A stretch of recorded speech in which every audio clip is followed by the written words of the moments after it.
بسم الله الرحمن الرحيم. الحمد لله رب العالمين، والصلاة والسلام على رسوله النبي الكريم محمد وعلى آله وصحبه أجمعين ومن تبعهم بإحسان ودعا بدعوتهم إلى يوم الدين. أما بعد، فقال الله سبحانه وتعالى: فأعوذ بالله من الشيطان الرجيم. بسم الله الرحمن الرحيم. إذا جاء نصر الله والفتح ورأيت الناس يدخلون في دين الله أفواجا فسبح بحمد ربك واستغفره إنه كان توابا. صدق اللہ العظیم.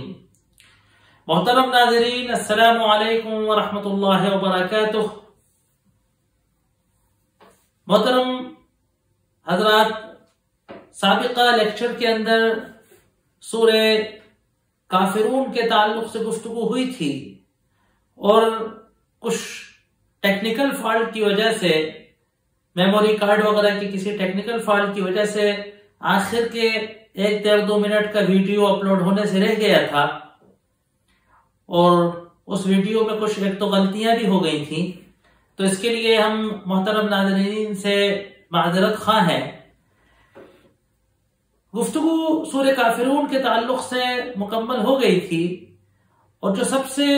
اہم بات جو ہمیں یاد رکھنے کی ہے وہ یہ ہے کہ یہ سورت کمپرومائز کی سورت نہیں ہے. یہ سورت وحدت ادیان کہ سارے دین ایک ہیں اور ایک ہی راستے کی طرف لے جاتے ہیں، اور ہمیں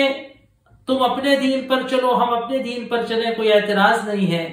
اس کی وحدت ادیان کی صورت نہیں، بلکہ یہ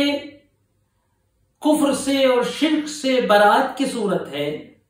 کہ اللہ کے رسول صلی اللہ علیہ وآلہ وصحبہ وسلم کو جب کمپرومائز کے آفر دیے گئے اور آپ پر یہ تجویز پیش کی گئی کہ 1 سال آپ کے خدا کی ہم عبادت کریں گے اور 1 سال آپ ہمارے معبودان باطل کی عبادت کریں گے، اس کے جواب میں اللہ کے رسول صلی اللہ علیہ وآلہ وصحبہ وسلم کو یہ سورہ سنانے کا کہا گیا. اور لفظ قل نے یہ احساس پیدا کیا ہے کہ خالی یہ فیصلہ اللہ کے رسول صلی اللہ علیہ وسلم کا اپنے اجتہاد و ثوابدید پر نہیں تھا، بلکہ اللہ تبارک و تعالیٰ کا یہ حکم تھا، یہ فرمان تھا کہ اللہ کے رسول صلی اللہ علیہ وسلم آپ سے کمپرومائز کا ہاتھ بڑھانے والے کافروں کو، کفر اور شرک کے درمیان اتحاد پیدا کرنے والوں کو جو ہے یہ پیغام سنا دے کہ کفر ایک جنس سے آخر ہے، ایمان ایک الگ چیز ہے. توحید اور شرک دو الگ الگ سرچشموں سے نکلنے والے مذہب ہیں، ان میں اتحاد نہیں ہو سکتا. یہ تو ہو سکتا ہے کہ تم اپنے دین پر رہو، ہم اپنے دین پر رہیں، لیکن تم اپنے دین پر اور ہم اپنے دین پر اور ہم دونوں کا دین مل کر ایک دین، یہ تصور، اس فکر کا، اس سوچ کا، اس محور پہ گفتگو کرنے اور اس محور پہ آگے بڑھنے کے دروازے کو سورہ کافرون نے مکے کی سرزمین میں روز اول سے بند کر دیا. چنانچہ لکم دینکم ولی دین، اس آیت نے یہ بات ثابت کر دی کہ تمہارا دین ایک الگ چیز ہے، ہمارا دین ایک الگ چیز ہے. میں گفتگو کے اخیر میں بات کر رہا تھا کہ اللہ تبارک و تعالیٰ نے فرمایا سورہ احزاب میں کہ وَمَا كَانَ لِرَجُلٍ مِّن قَلْبَيْنِ فِي جَوْفِهِ، کہ کوئی شخص ایسا نہیں ہے کہ اس کے سینے میں 2 دل ہوں، کہ ایک دل ایمان کے لیے دھڑکتا ہو، ایک دل کفر کے لیے دھڑکتا ہو، ایک طرف توحید بھی ہو اور ایک طرف شرک بھی ہو، ایک طرف اللہ کے لیے اخلاص بھی ہو، ایک طرف دنیا داری اور ریاکاری بھی ہو، ایک طرف آخرت کی طلب ہو اور ایک طرف مطمح نظر اور مقصد حقیقی آخرت ہو، اور دوسری طرف مقصد دنیا کمانا اور دنیا میں خلود کا تمنا بھی ہو، ہے نا؟ تو یہ نہیں ہو سکتا. یہ جو آج کل ایک مظہر سامنے آیا ہے، یہ ایمان کے غلط تصور کا نتیجہ ہے کہ میں مسجد میں مسلمان ہوں، میں مسجد میں کسی اور کی عبادت کرتا ہوں، بازار میں کسی اور کی اطاعت، میں اپنے گھر کے اندر ایک الگ شریعت کو مانتا ہوں اور بازار کے اندر، معاشرے کے اندر ایک دوسری شریعت مانتا ہوں. یہ جو تصور ہے، یہ سنائیت کا تصور توحید کے تصور سے الگ ہے، جدا گانا ہے. اس کے بعد جو سورہ آ رہا ہے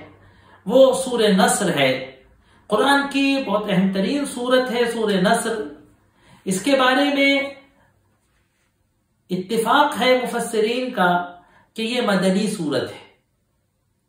یہاں سے قرآن میں آخر میں 3 سورتوں کے تعلق سے مفسرین کا ایک خیال ہے کہ یہ مدنی ہے۔ ایک سورہ نصر کہ جس پر تقریباً اتفاق ہے کہ یہ سورہ نصر مدنی ہے، اور آخر میں 2 معوذتین قل اعوذ برب الفلق اور قل اعوذ برب الناس کی جو دونوں صورتیں ہیں، ان کے بارے میں زیادہ تر مفسرین کا خیال یہ ہے کہ یہ مدنی ہے، لیکن ایک بڑا طبقہ مفسرین کا ایسا بھی ہے کہ جو ان کو مکی مانتا ہے۔ بہرحال جب ان صورتوں کے تعلق سے گفتگو کریں گے تو اس وقت بہت سارے مباحث جو وہاں آئیں گے اس میں ایک بحث انشاءاللہ یہ بھی کی جائے گی۔ سورہ نصر مدنی صورت ہے، اور یہ قرآن کے ان اجزاء میں سے ہے کہ جو قرآن کے آخر ترین اجزاء ہے۔ میں نے اس سے پہلے تعارف قرآن کے سلسلے میں گفتگو کے دوران بتایا تھا کہ اول ما نزل من القرآن اور آخر ما نزل من القرآن، کہ سب سے پہلے قرآن میں کیا اترا اور سب سے آخر میں قرآن میں کیا اترا، اس کے سلسلے میں علماء کے مختلف اقوال ہیں، اختلافات ہیں۔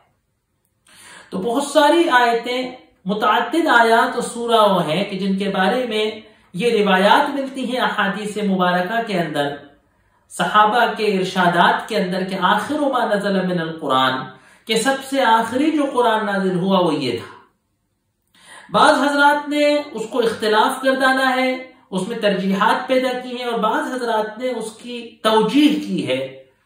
کہ مثال کے طور پر کہا کہ مکمل سورت جو نازل ہوئی طویل وہ سورہ توبہ ہے۔ کہا کہ جو آیات احکام، دین کی تکمیل کا جو حکم ہے کہ اب شریعت پوری ہو گئی، اب شریعت کے اندر کوئی مزید احکام، فرائض و واجبات نہیں آئیں گے، اب کوئی چیز حلال و حرام نہیں ہوگی۔ تو الیوم اکملت لکم دینکم واتممت علیکم نعمتی ورضیت لکم الاسلام دینا، سورہ مائدہ کی آیت ہے۔ حلال و مسائل شرعیہ کے احکام میں، فتاوی میں، کہ ایسا ہوگا تو ایسا ہوگا، اس میں جو ہے وہ یستفتونک فی الکلالہ، آیت کلالہ کہی گئی ہے کہ جو میراث کا ایک حکم ہے۔ اسی طریقے سے سود کی حرمت کی جو آیات ہیں سورہ بقرہ کے اندر، وہ بھی کہا جاتا ہے کہ آخر ما نزل من القرآن، تو سود کی حرمت کی آیات، یا یوں کہیں کہ سود کی حرمت کی تاکید کی آیات۔ اسی طریقے سے اذا جاء نصر اللہ والفتح، کہ مکمل جو صورتوں میں سے، چھوٹی صورتوں میں سے جو نازل ہوئی ہے مکمل قرآن میں، اس میں سے جو ہے سورہ نصر ہے کہ آخر ما نزل من القرآن۔ یہ آپ کی وفات سے چند مہینے پہلے، یا آپ کی وفات مبارکہ سے چند مہینے پہلے یہ سورہ نازل ہوئی ہے۔ اس کے بارے میں روایات میں صراحت سے ملتا ہے کہ فی منتصف ایام التشریق، حج کے موقع پر جو منی میں دن گزارے جاتے ہیں ان کو ایام تشریق کہا جاتا ہے۔ جن دنوں میں ہم تکبیرات تشریق پڑھتے ہیں نماز کے بعد، ان کو ایام تشریق کہا جاتا ہے۔ حج کے موقع پر انشاءاللہ کسی میں گفتگو ہوگی تو تفصیل سے بیان کریں گے، ابھی بات آ گئی ہے ضمناً تو آپ کے ذہن میں رہے گا۔ دیکھیے، شریعت کے اندر، فقہ کی کتابوں کے اندر، احادیث کی کتابوں کے اندر حج کے تقریباً جو 5-6 دن حج اصل ہے۔ ہم حج پر 40 دن کے لیے جاتے ہیں، یہ کرتے ہیں، وہ کرتے ہیں، وہ ایک الگ بات ہے کہ ہم ایک بار جاتے ہیں تو اس کے پورے فوائد و برکات حاصل کرتے ہیں، لیکن جو حج کے جو ارکان ہیں وہ 5-6 دن کے اندر پورے ہو جاتے ہیں۔ تو 8 ذی الحجہ، یاد رکھیے گا، دیکھیے کہ اگر موقع ہو تو نوٹ کر لیجیے، بڑا کام آئے گا۔ 8 ذی الحجہ کو یوم الترویہ کہا جاتا ہے نا۔ اس روز، اس زمانے میں، قدیم زمانے کے اندر، اس روز جو ہے وہ پانی بھرا جاتا تھا۔ بڑے پیمانے پر لوگ اپنے پانی اور مشکوں کو مکے سے بھر کر مینا کے لیے جاتے تھے، کیونکہ مینا میں پانی آسانی سے دستیاب نہیں ہوتا۔ تو یوم الترویہ، کہ جس دن پانی وغیرہ بھر کے سامان اٹھا کر مینا کے لیے روانہ ہوتے ہیں، 8 ذی الحجہ کو اس کو یوم الترویہ کہا جاتا ہے۔ 9 ذی الحجہ، کہ جس دن میدان عرفات میں لوگ کھڑے ہوتے ہیں، اس کو یوم عرفہ کہا جاتا ہے۔ 10 ذی الحجہ جس دن مینا کے اندر قربانی کی جاتی ہے، سر مڈایا جاتا ہے، احرام کھولا جاتا ہے، اس کو یوم النحر کہا جاتا ہے. اور اس کے بعد جو ایام ہیں ان کو تشریق کہا جاتا ہے. تو ایام نحر وہ دن ہے کہ جن کے اندر قربانی کی جاتی ہے، اور ایام تشریق وہ دن ہے کہ جن کے اندر جو ہے وہ تکبیرات تشریق پڑھی جاتی ہے، جس میں رمی جمرات کیے جاتے ہیں. اب اس میں دیکھیے 4 دن ہیں مینا کے اندر. ایک تو یوم عرفہ ہو گیا، پھر عرفے کے بعد جب مینا آئے تو 4 دن، 10 تاریخ، 11 تاریخ، 12 تاریخ، 13 تاریخ. اب یہ ایام نحر اور ایام تشریق مشترک ہیں. 10 تاریخ کو، 11 تاریخ کو، 12 تاریخ کو یہ ایام کیا ہے؟ یہ ایام نحر ہے. اب اس میں سے 10 تاریخ یوم النحر ہے، اور 11، 12، 13 ایام تشریق ہے. تو ان 4 دن میں پہلا دن ایام نحر ہے، تشریق نہیں ہے، اور باقی 3 دن جو ہے، چوتھا دن جو ہے 13 تاریخ وہ یوم تشریق ہے، خالی یوم نحر نہیں. باقی کے 2 دن جو ہے وہ تو منتصف ہے ایام تشریق، کہ جو ایام تشریق بچے 3، 12، 13، 11، 12، 13، تو 12 تاریخ کو یعنی تیسری عید کو، 12 ذی الحجہ کو یہ سورہ نازل ہوا. یا یوں کہہ لیے کہ 12، 11 اور 12 میں کسی ایک دن. تو مینا میں جس وقت اللہ کے رسول صلی اللہ علیہ وسلم موجود تھے، اور حجۃ الوداع وہ 10 ذی الحجہ 10 ہجری کو کہ جب آپ نے حج فرمایا تھا، وہاں یہ سورت نازل ہوئی تھی. اس کو سورہ نصر کہا گیا ہے کیونکہ اس کی پہلی آیت ہے کہ اذا جاء نصر اللہ، جب اللہ کی نصر آ جائے. علماء کے اندر اختلاف ہے کہ یہ سورت کب نازل ہوئی. پہلے ڈسکس یہ ہے کہ اس میں جو لفظ فتح آیا ہے، اذا جاء نصر اللہ والفتح، جب اللہ کی نصرت آئے گی، اللہ کی مدد آئے گی اور فتح آ جائے گی. تو فتح تو بدر میں آئی، بہت ساری جگہوں میں فتح آئی، اللہ کی فتح آتی ہے، نصرت آتی ہے. یہاں فتح سے کیا مراد ہے؟ تو علامہ ابن کثیر رحمۃ اللہ علیہ جیسے معتبر مفسرین نے لکھا ہے کہ وَالْمُرَادُ بِالْفَتْحِ فَتْحُ مَكَّةَ قَاطِبَةً، تمام مفسرین اور محدثین اس بات پر متفق ہیں کہ یہاں جو لفظ فتح آیا ہے اس سے فتح مکہ مراد ہے، وَهُوَ الْفَتْحُ الْأَكْبَرُ، اور وہ فتح اکبر ہے. سرور کائنات محمد صلی اللہ علیہ وسلم کی زندگی میں جو سب سے بڑی فتح ہوئی ہے وہ فتح مکہ ہے. سورہ فتح کے اندر جو ہے کہ اِنَّا فَتَحْنَا لَكَ فَتْحًا مُبِينًا، اس میں علماء کا اختلاف ہے کہ اس سے مراد فتح مکہ ہے یا صلح حدیبیہ. لیکن یہاں اذا جاء نصر اللہ والفتح سے کہا کہ قاطبتاً، سب کے سب مفسرین اس پر متفق ہیں کہ اس سے مراد فتح مکہ ہے. فتح مکہ سن 8 ہجری رمضان المبارک کے اندر ہوا ہے. آپ صلی اللہ علیہ وسلم نے جب مکہ فتح کیا تو سن 8 ہجری رمضان المبارک کے اندر مکہ فتح ہوا ہے. اب علماء میں یہ اختلاف ہے کہ یہ آیات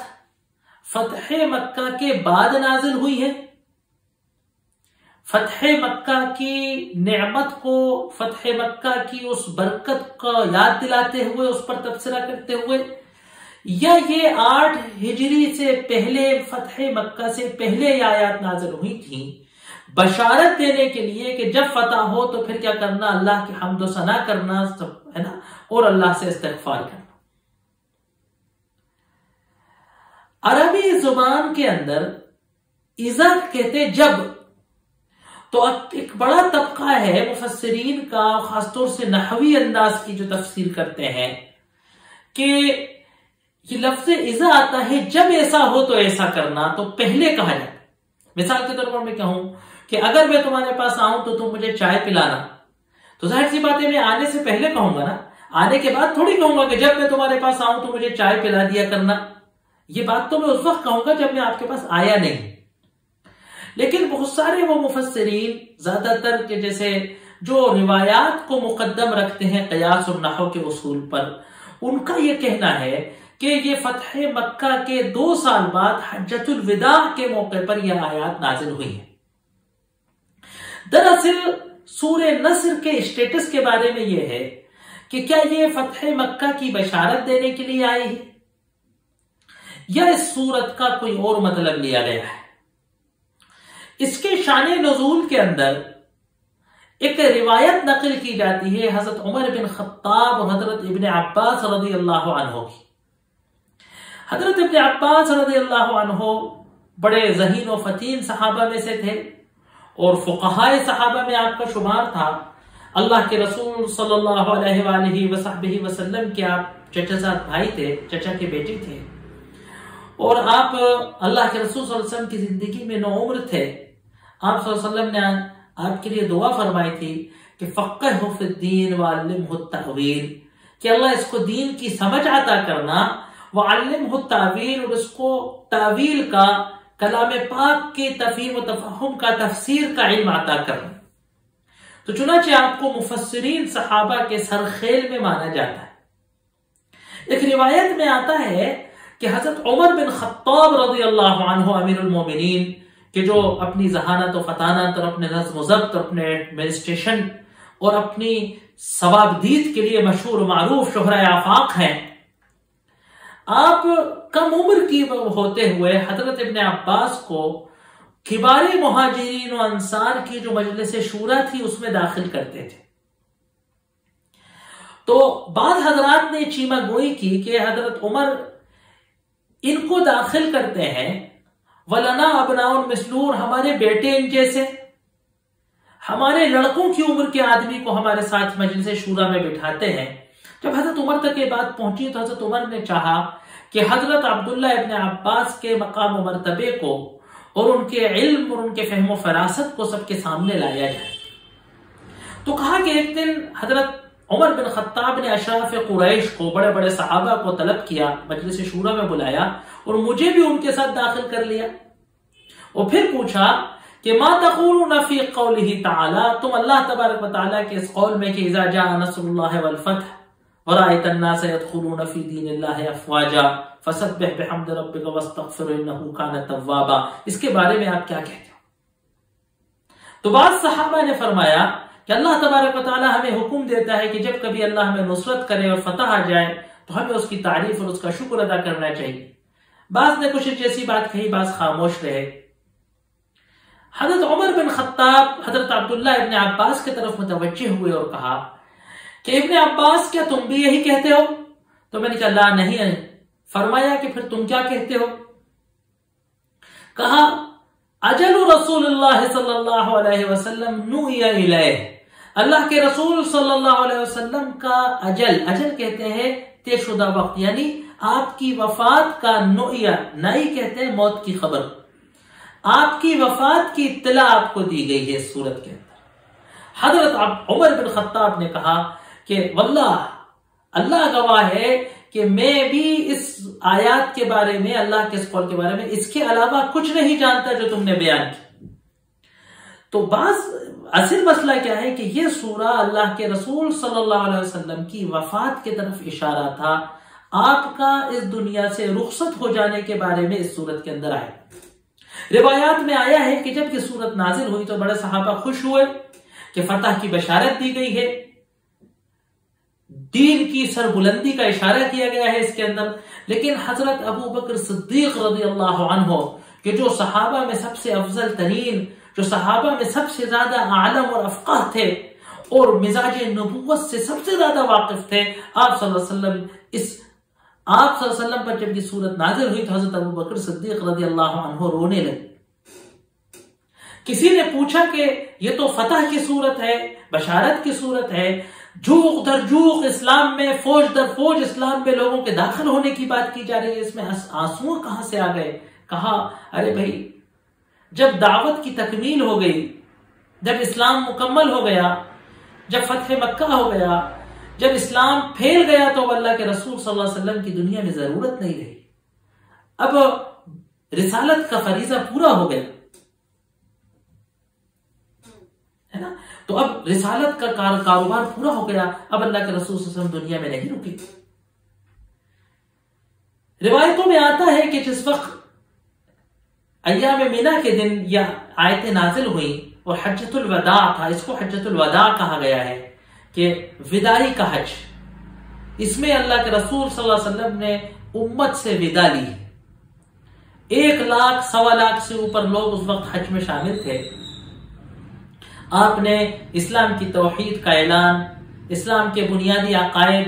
اسلام کے بنیادی فرائض، اسلام کی بنیادی فکر کو سب کے سامنے پیش کیا، اور پھر آپ نے اس دنیا سے جانا آپ کا طے ہو گیا۔ کہ جب یہ آیات نازل ہوئیں تو آپ صلی اللہ علیہ وسلم نے امر براحلتہ، آپ نے اپنی اونٹنی کا حکم دیا تو اس پہ کجاوا کسا گیا، پھر آپ اس پر تشریف فرما ہوئے اور آپ نے پھر تقریر کی لوگوں میں، وخطب فیہ خطبتہ المشہورہ، اور حجۃ الوداع کے خطبے کے نام سے جو کتابوں میں خطبہ ہے، اختلاف ہے کہ وہ یوم عرفہ کے دن دیا گیا ہے یا وہ یوم نحر کے دن دیا گیا ہے یا وہ 12 تاریخ کو یوم النفیر کے دن دیا گیا ہے، مختلف اقوال ہیں، لیکن ان احادیث کی روشنی میں بعض حضرات نے کہا کہ آپ نے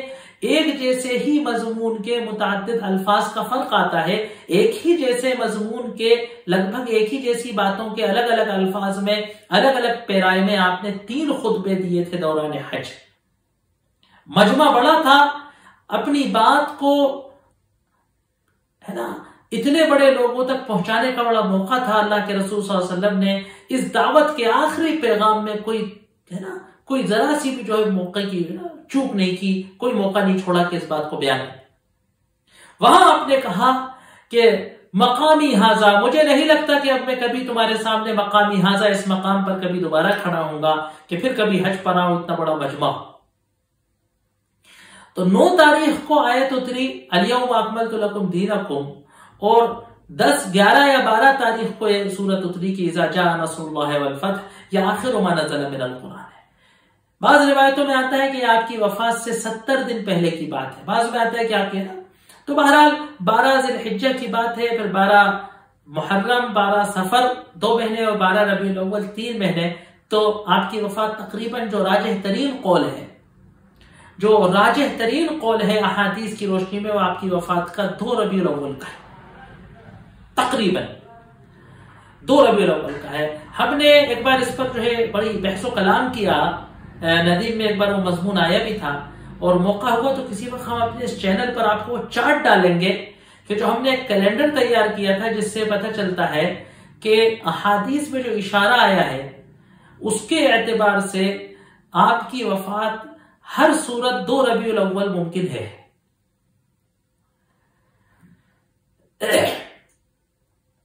تو جب یہ آیتیں نازل ہوئیں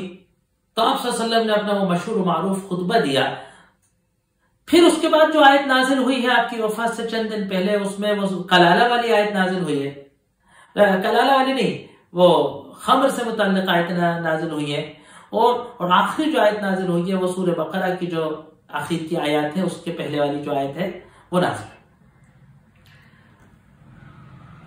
اس میں کہا جا رہا ہے کہ اذا جاء نصر اللہ والفتح،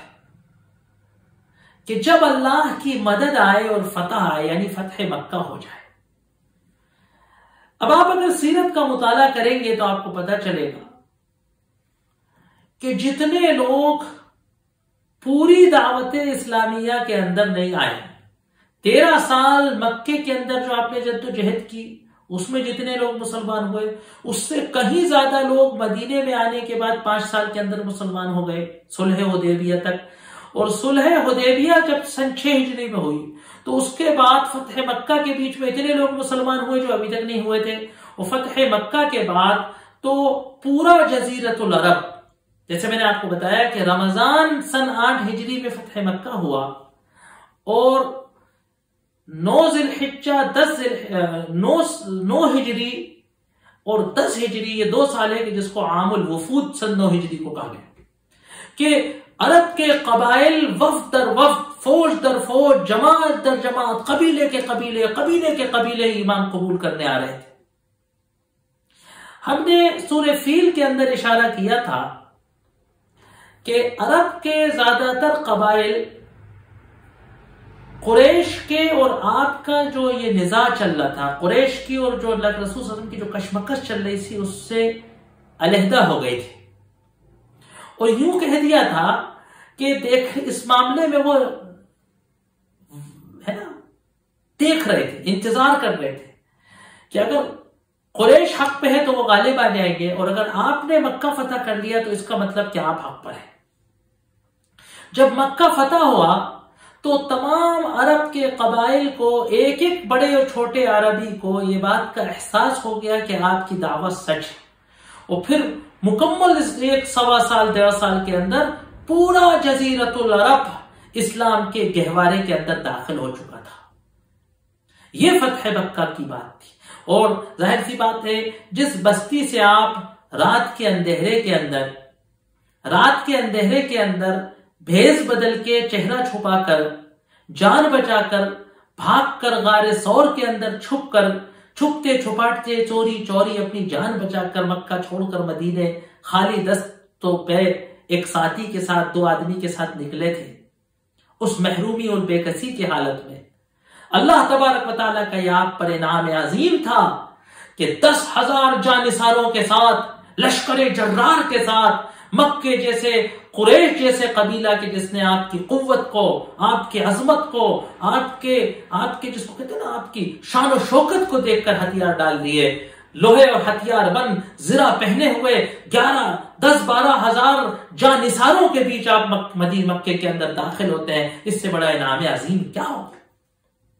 وہ کعبہ کے جو 360 بتوں سے گھرا ہوا تھا، شرک کا مرکز بنا ہوا تھا، اس کو پاک کر کے توحید کے لیے خالی کر دیا گیا۔ وہ کعبے کی چھت پر صدائے اللہ اکبر، اللہ اکبر، صدائے اللہ اکبر بلند کر دی گئی۔ وہ کلمہ کہ جس کی دعوت دیتے ہوئے سنگ کھانا پڑتے تھے، وہ دعوت کے جو چھپے کمروں میں ہے نا تل گھروں میں پیش کی جاتی تھی، کعبے کی چھت کے اوپر اشہد ان لا الہ الا اللہ واشہد ان محمد رسول اللہ کی صدا بلند کر دی گئی تھی۔